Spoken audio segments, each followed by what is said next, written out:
Hello জনগণ, সবাইকে স্বাগতম। আশা করি সকলে অনেক ভালো আছেন। সো আমি আপনাদেরকে প্রমিস করেছিলাম যে আপনাদের প্রত্যেকটা প্রশ্নের উত্তর আমি দিব, এবং সেটা অনুযায়ী আমি আমার গত ভিডিওতে সবগুলো প্রশ্নের উত্তর দেওয়ার চেষ্টা করেছি। কিন্তু আমার কাছে মনে হয়েছিল কিছু টপিক আছে যেগুলো নিয়ে আপনারা একদম কনফিউশনে আছেন এখনো। সো আজকে একটা টপিক নিয়ে আলোচনা করব, সেটা হচ্ছে ইসিটিএস কিভাবে ক্যালকুলেট করতে হয় সেই বিষয়ে। আপনারা এই ইসিটিএস ক্যালকুলেশন নিয়ে অনেক বেশি কনফিউজ থাকেন, যার কারণে আপনারা বুঝতে পারেন না যে আপনারা সামনে অ্যাপ্লাই করবেন কি করবেন না, অথবা আপনি এই ইউনিভার্সিটির জন্য এলিজিবল কিনা। সো আজকে আমি এটাই শো করব যে কিভাবে আপনারা ইসিটিএস ক্যালকুলেশন করতে পারেন। সো ক্যালকুলেশনে যাওয়ার আগে আমি একটু প্রসেস বা সিস্টেমটা বলে রাখি। সেটা হচ্ছে কি, যে আমরা বাংলাদেশে কিভাবে পড়াশোনা করি।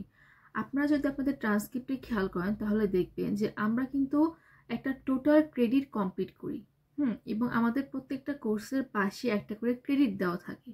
সো আমরা আমাদের পুরো ব্যাচেলর, 4 বছরের ব্যাচেলর একটা ক্রেডিট, টোটাল ক্রেডিটে কমপ্লিট করে থাকি। কিন্তু ইউরোপে একটু ডিফারেন্ট। ইউরোপে আসলে এখানে ক্রেডিট হিসাব করা হয় না, এখানে ইসিটিএস হিসাব করা হয়, এবং এখানে ওদের এক ইসিটিএস সমান সমান 28 থেকে 30 আওয়ার্স অফ স্টাডি। সো আচ্ছা, এটা আমাদেরকে বুঝতে হবে না যে কিভাবে এখানে ইসিটিএসটা অ্যাকচুয়ালি ম্যাটার করে বা ক্যালকুলেট করে। তবে আমরা যদি আমাদের ইসিটিএসটা আমাদের ক্রেডিটটা ওদের ইসিটিএস এ কনভার্ট করতে যাই, সেক্ষেত্রে আমাদের কিছু জিনিস বুঝতে হবে। এখানে ওরা 1 বছরে 60 ইসিটিএস কমপ্লিট করে, ঠিক আছে। তো এখন আমরা কি করি, আমরা আমাদের ব্যাচেলর 4 বছরে শেষ করি। তাহলে আমরা যদি ধরে রাখি যে ওদের 1 বছরের ইসিটিএস মানে 60 ইসিটিএস, আর আমাদের 4 বছরের ব্যাচেলর, তাহলে কি হলো, প্রতি বছর যদি আমরা 60 ইসিটিএস কমপ্লিট করি, আমরা 4 বছরে কিন্তু 240 ইসিটিএস কমপ্লিট করে থাকি। এই 240 আপনারা নোট করে রাখুন। এবার যখন আমি আমার টোটাল ক্রেডিটকে ওদের ইসিটিএস এ কনভার্ট করব, তখন আমাকে অবশ্যই একটা ফ্যাক্টর বের করতে হবে। এখন এই ফ্যাক্টরটা আমি কিভাবে বের করব? ফ্যাক্টর বের করার জন্য আমরা যে এই যে 240 ইসিটিএস পেয়েছিলাম, যে 4 বছরে আমরা 240 ইসিটিএস কমপ্লিট করি ওদের হিসাব, বিকজ ওরা তো 1 বছরে 60 ইসিটিএস কমপ্লিট করে। তাহলে আমরা 240 ইসিটিএস কমপ্লিট করি 4 বছরের ব্যাচেলর। এবার এই 240 ইসিটিএস কে আপনি ভাগ দিবেন আপনার টোটাল ক্রেডিট অনুযায়ী। আমি যদি আমারটা বলে থাকি, আমি আমার 4 বছরের ব্যাচেলর শেষ করেছি 148 ইসিটিএস এ। এখন আমি যদি 240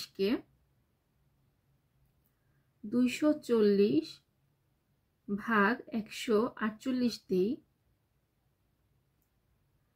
তাহলে আমার একটা ফ্যাক্টর বের হচ্ছে, এবং আমার ফ্যাক্টরটা 1.62। আমি 1.62 ফ্যাক্টর পাচ্ছি। সেক্ষেত্রে আমি 1.6 ধরলাম যে আমি 1.6 পাচ্ছি। এটা আমার ফ্যাক্টর। এবার আমি আমার পুরো 4 বছরের যে কোর্সটা, সেটাকে ইসিটিএস এ কনভার্ট করব। কিভাবে করব? এই যে আমি ফ্যাক্টর পেয়েছি আমার 1.6 ফ্যাক্টর, এই 1.6 এটার সাথে আমি গুণ দিব আমার টোটাল ক্রেডিট। আমার টোটাল ক্রেডিট কত? আমার টোটাল ক্রেডিট 148। যদি আমি গুণ দিই তাহলে আমি কত পাচ্ছি? 236.8। অর্থাৎ আমি আমার 4 বছরে 236 ইসিটিএস কমপ্লিট করেছি। এখন যদি আমি স্ক্রিনের দিকে আপনাদেরকে নিয়ে যাই, যে এবার আপনি শিওর হয়ে গেলেন যে আপনি আপনার 4 বছরে 236 ইসিটিএস কমপ্লিট করেছেন, ঠিক আছে। এবার আমি আসি ইউনিভার্সিটির রিকোয়ারমেন্টে। এটা কম্পিউটার সায়েন্সের যে পেজটা, সেই পেজটা। এখানে যদি আমি নিচের দিকে যাই যে কিভাবে অ্যাডমিশন প্রসিডিউর কমপ্লিট করতে হয়, সেখানে এই যে ডেসক্রিপশন অফ কোয়ালিফিকেশন, এই জায়গাতে এখানে আপনারা দেখবেন এখানে কি লেখা।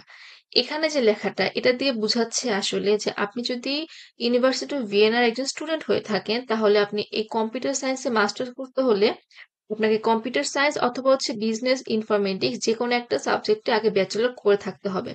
যদি করে থাকেন তাহলে আপনি মাস্টার্সে কম্পিউটার সায়েন্সে ইজিলি অ্যাডমিট হতে পারবেন। এবার এখানে কি বলা আছে দেখুন, যে যদি আপনি ইউনিভার্সিটি অফ ভিয়েনার বাহিরের কোনো জায়গা থেকে আপনার ডিগ্রি কমপ্লিট করে থাকেন, তাহলে আপনাকে অবশ্যই ডেসক্রিপশন অফ কোয়ালিফিকেশন, এখানে যে রিকোয়ারমেন্ট গুলো আছে সেটা আপনাকে অবশ্যই ফুলফিল করতে হবে। এবার দেখুন ডেসক্রিপশন অফ কোয়ালিফিকেশন আসলে কি বলেছে। ডেসক্রিপশন অফ কোয়ালিফিকেশন এটাই বলেছে যে admission to the masters program computer science requires minimum 90 ECTS। তাহলে কি দেখুন তো, আপনাকে এখানে ইউনিভার্সিটি কি বলেছে? ইউনিভার্সিটি আপনাকে বলেছে যে আপনাকে যদি 90 ECTS যদি আপনি কমপ্লিট করে থাকেন আপনার ব্যাচেলরে, তাহলে হচ্ছে আপনি অবশ্যই এখানে মাস্টার্সের জন্য এলিজেবল। তাহলে দেখুন তো আমার কত এসেছিল, আমার কিন্তু 236.8 ECTS কমপ্লিট হয়েছিল। তাহলে আমি অবশ্যই এটার জন্য এলিজেবল, তাই না? এভাবেই হচ্ছে জিনিসটাকে ক্যালকুলেট করতে হয় যে আপনার ইসিটিএস কত এবং আপনি আসলে এখানে অ্যাডমিট হতে পারবেন কিনা। এটাই হচ্ছে মূলত আপনাদের ইসিটিএসটা, ঠিক আছে? আর আমি একটা কথা বলে রাখি যে আমরা বাংলাদেশে যে পরিমাণ ক্রেডিট নিয়ে পড়াশোনা করি, সো ওই ক্রেডিটে আসলে এখানে ইসিটিএসটা হচ্ছে ম্যাচ হয়ে যায়, টোটাল ইসিটিএসটা আসলে ম্যাচ হয়ে যায়, এটা নিয়ে সমস্যা হয় না। সো এটা তো গেল আপনার ফুল ইসিটিএস, অর্থাৎ আপনি 4 বছরের টোটাল কত ইসিটিএস কমপ্লিট করলেন সেটা হচ্ছে আপনি এভাবে বুঝতে পারছেন। আশা করি ক্যালকুলেশন এবার বুঝতে পেরেছেন। এবার যদি আসি আমি যে স্পেসিফিকভাবে এক একটা সাবজেক্টের জন্য আপনার কত ইসিটিএস সেটা আপনি কিভাবে বের করবেন। এবার আমি যদি আবার স্ক্রিনের দিকে ব্যাক করি, এটা হচ্ছে আমার ব্যাচেলরের যে ট্রান্সক্রিপ্ট, সেটা হচ্ছে আমি ইসিডিএস এ কনভার্ট করেছি প্রতিটা সাবজেক্ট অনুযায়ী। সেটা আমি কিভাবে করলাম? আমি এটা করেছি যে আমি যে আমার ফ্যাক্টর পেয়েছিলাম 1.6, এই ফ্যাক্টরকে আমি আমার ক্রেডিট দিয়ে গুণ করেছি, ইন্ডিভিজুয়াল সাবজেক্টের ক্রেডিট দিয়ে গুণ করেছি। যেমন দেখাই, যেমন এই যে আমার কম্পিউটার ফান্ডামেন্টাল যে কোর্সটা, এটা আমার ক্রেডিট হচ্ছে 3। এখন আমি এই 3কে 1.6 দিয়ে গুণ করেছিলাম, তাহলে আমি কত পেয়েছিলাম? 4.86 ইসিডিএস। এটাই হচ্ছে মূলত ক্যালকুলেশন যে আপনি কিভাবে ইন্ডিভিজুয়াল প্রতিটা সাবজেক্টের জন্য আপনি হচ্ছে আপনার ইসিটিএস বের করবেন এবং টোটাল আপনি কিভাবে আপনার ইসিটিএস বের করবেন। এটাই হচ্ছে ইসিটিএস বের করার নিয়ম। এখন আমি আমার সাবজেক্ট কম্পিউটার সায়েন্স বলে দেখিয়েছি, যারা অন্যান্য সাবজেক্টে আছেন ঠিক একইভাবে হচ্ছে আপনারা ইসিটিএসটা বের করবেন। আরেকটা জিনিস আমি দেখাতে চাচ্ছি যে আপনারা অনেকেই হচ্ছে এটা বুঝতে পারেন না যে কিভাবে বুঝবেন যে আপনার সাবজেক্টের সাথে এই সাবজেক্টের মিল রয়েছে কিনা বা এগুলো। সেক্ষেত্রে আমি যেটা বলবো, আমি যেভাবে বের করেছিলাম প্রত্যেকটা সাবজেক্ট অনুযায়ী যে আমার মিল আছে কিনা। যে আপনারা যদি স্ক্রিনের দিকে খেয়াল করবেন তাহলে দেখবেন এখানে আপনারা হচ্ছে কারিকুলাম নামে একটা অপশন পাবেন এবং প্রতিটা সাবজেক্টের জন্যই হচ্ছে আপনারা এগুলো পাবেন। তো এখান থেকে আপনাদের বুঝতে হবে কারিকুলামে যে, যদিও হচ্ছে এটা জার্মান ল্যাঙ্গুয়েজে লেখা, বাট আপনারা হচ্ছে ট্রান্সলেট করে নিবেন। কারিকুলামে দেখুন এখানে সুন্দর মতো লেখা আছে যে আপনার এই কোর্সে অর্থাৎ কম্পিউটার সায়েন্সে আসলে কি কি ধরনের সাবজেক্ট পড়ানো হবে এবং সেটা কোনটাতে কত ইসিটিএস রয়েছে। এবার দেখুন আপনাকে এখান থেকে বুঝতে হবে, যেমন আমি যখন আমার ইসিডিএস ম্যাচ করেছিলাম দেখলাম যে আমার টোটাল ইসিডিএস এ ম্যাচ হচ্ছে এবং ইন্ডিভিজুয়াল ইসিডিএস এ ম্যাচ হচ্ছে। এবার আমি কিভাবে বুঝবো যে আসলে আমার সাবজেক্টে যে কোর্সগুলো আমি করেছিলাম সেগুলো এই সাবজেক্টের কোর্সের সাথে ম্যাচ হয় কিনা?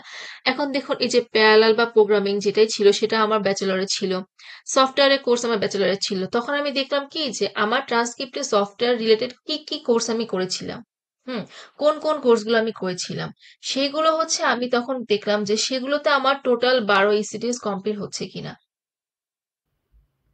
আমি এভাবেই বের করেছিলাম যে আমি দেখলাম যে আমার ট্রান্সক্রিপ্টে আমি অ্যাডভান্স সফটওয়্যারিং রিলেটেড বা সফটওয়্যার রিলেটেড কোর্স করেছি 6টা।